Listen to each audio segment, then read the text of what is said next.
이는 곧 제단에 기름 바르던 날에 이스라엘 지휘관들이 드린 바 제단의 봉헌물이라. 은쟁반이 12이요 은바리가 12이요 금그릇이 12이니 은쟁반은 각각 130세겔 무게요 은바리는 각각 70세겔 무게라.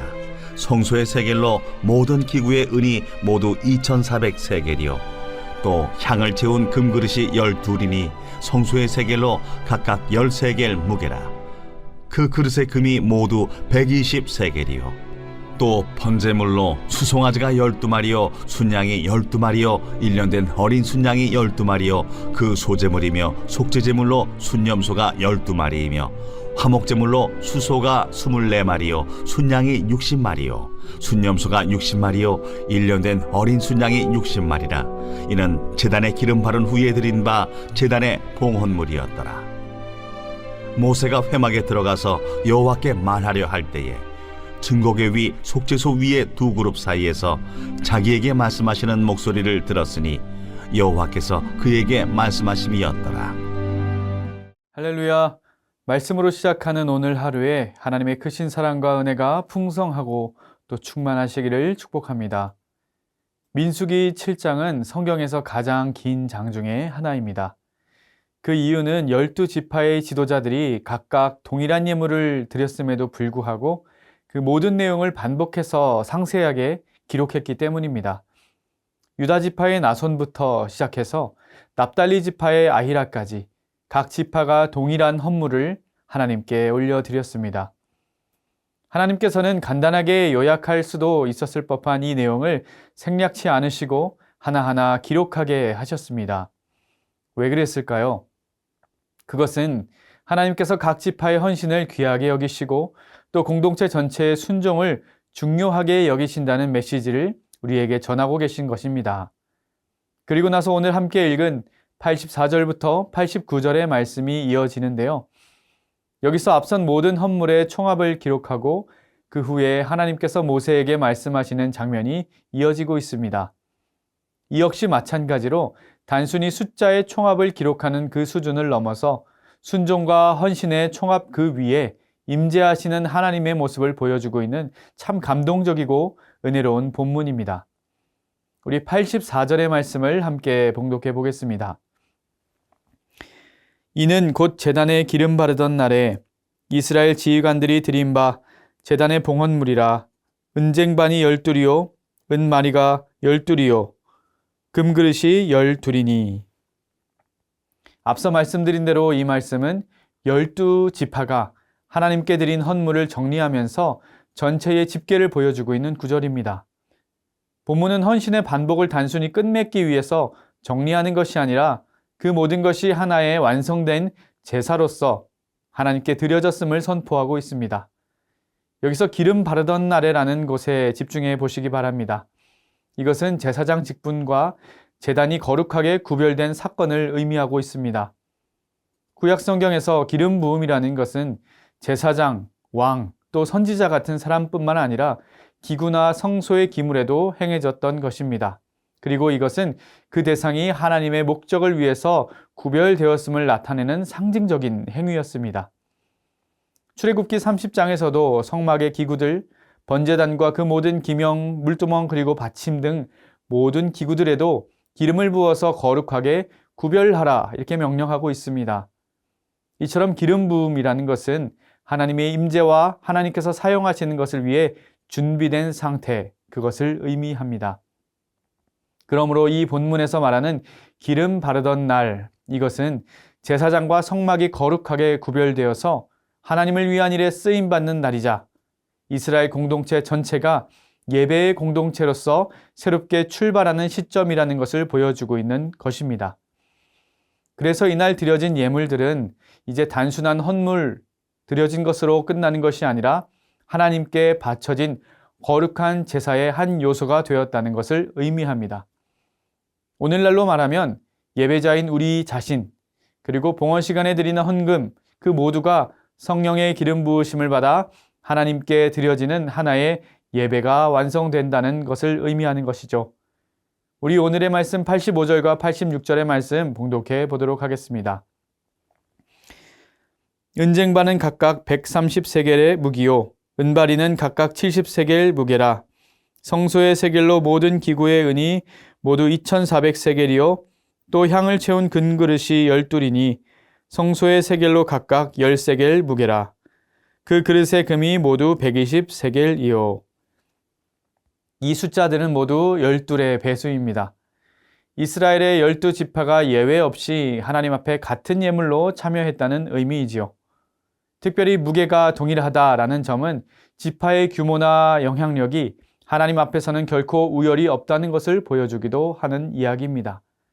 그리고 결국 하나님께서는 각 사람의 또 각 지파의 헌신을 그 마음의 중심으로 평가하신다는 것을 보여주고 있는 말씀이기도 합니다. 바로 이어서 87절과 88절의 말씀입니다.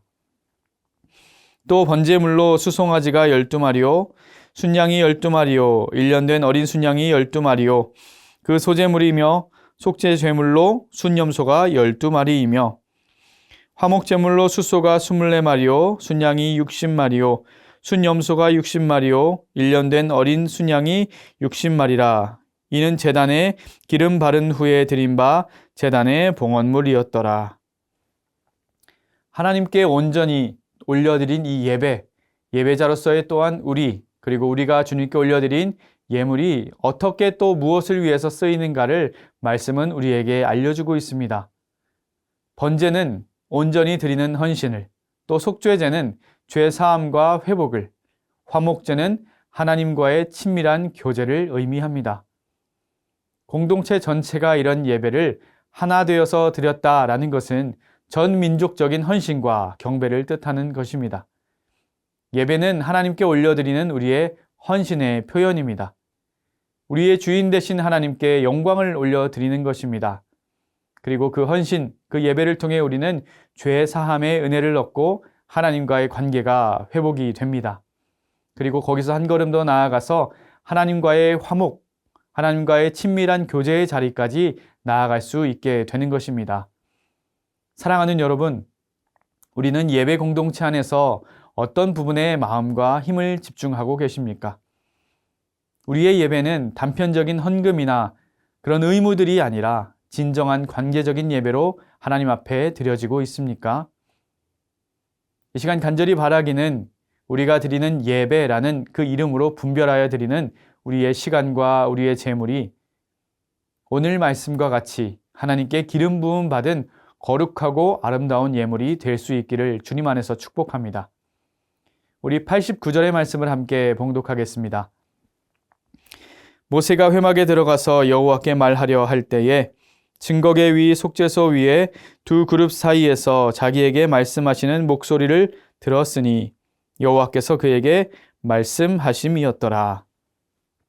모든 봉헌이 끝난 후 모세는 회막에 들어갑니다. 그러자 하나님께서는 속죄소 위 두 그룹 사이에서 말씀하십니다. 하나님께서 이스라엘 공동체의 헌신을 받으시고 응답하시는 장면입니다. 열왕기상 8장에서 솔로몬이 성전을 봉헌한 후에도 하나님의 영광이 구름 가운데 성전이 충만하게 임하는 장면이 나오지요. 이 장면도 마찬가지입니다. 하나님께서는 어디에나 계시는 하나님이시지만 특별히 예배의 자리 위에 충만하게 임재하시는 하나님이시라는 것을 말씀은 우리에게 알려주고 있습니다. 모세에게 하나님께서는 어떤 이야기를 하셨을까요? 말라기 3장 16절에 이런 말씀이 있습니다. 그때 여호와를 경외하는 자들이 피차에 말하매 여호와께서 그것을 분명히 들으시고 여호와를 경외하는 자와 그 이름을 존중히 여기는 자를 위하여 여호와 앞에 있는 기념책에 기록하셨느니라. 하나님은 하나님께 나온 각 지파와 예배자들 그리고 거룩하게 구별하여 드린 헌물 하나하나를 놓치지 않으시고 읊어가며 기뻐하셨을지도 모르겠습니다. 오늘 민수기 7장 말씀에 각 지파의 헌신이 그렇게 하나하나 기록되어 있는 것을 생각해 본다면 말이지요. 온전한 예배, 그것을 기뻐하시는 하나님의 성품이 참 잘 드러나는 오늘의 말씀입니다. 사랑하는 여러분, 이처럼 하나님은 기억하시는 하나님 되십니다. 우리도 하나님을 위해 또 예배를 위해 교회를 위해 구별하여 내어드린 헌신들이 다 있으시지요. 시간과 물질, 기도와 수고, 또 눈물의 중보에 이르기까지 하나님께서는 모든 것을 다 기억하십니다. 그리고 기뻐하시면서 그 위에 임재하십니다. 사람들의 눈에 칭찬과 명성을 얻는 것 또한 우리에게 좋은 보람이 될 수도 있지만 하나님의 기쁨이 되는 것이 우리의 가장 큰 소원이 되는 참된 예배자, 참된 하나님의 사람, 바로 저와 여러분이 될 수 있기를 축복합니다. 하나님이 기뻐해 주시는 것으로 충분하지만 좋으신 하나님께서는 반드시 우리의 삶에 우리가 구한 것보다도 더 귀하고 좋은 것으로 채워주시고 갚아주실 것입니다. 말씀을 정리하겠습니다. 하나님은 오늘도 헌신 위에 임하시고 순종 위에서 말씀하시며 예배 위에 영광을 부어주십니다. 우리의 작은 헌신과 기도가 모여서 하나님의 나라를 세워가게 되는 것입니다. 사랑하는 여러분, 우리가 가치를 두고 있는 예배의 완성이라는 것이 무엇입니까? 예배의 형식입니까? 사람들의 눈에 거룩해 보이는 분위기나 웅장함입니까? 아닙니다. 우리가 가장 우선의 가치를 두어야 할 예배의 완성은 하나님의 임재입니다. 이 시간 간절히 소망하기는 하나님이 임재하시는 예배, 그래서 하나님이 기뻐하시는 교회, 그래서 하나님이 기뻐하시는 성도의 삶을 살아내시는 저와 여러분의 삶이 될 수 있기를 주님의 이름으로 축복합니다. 기도하겠습니다. 사랑의 하나님 아버지, 12지파의 동일한 헌신을 하나하나 기록하고 기억하신 것처럼 저희의 삶과 수고도 주님은 기억하시고 존귀히 여기심을 믿습니다. 오늘 이 시간 저희가 드리는 헌신이 우리 공동체 안에서 하나의 예배가 되게 하여 주시고 그 예배 위에 주님의 임재가 충만히 임하게 하여 주시옵소서. 말씀하시는 하나님, 우리 각자의 회막에도 찾아오셔서 말씀하여 주시고 그 음성으로 오늘을 살아갈 힘과 지혜도 더하여 주시옵소서. 살아계신 예수 그리스도의 이름으로 간절히 기도드립니다. 아멘.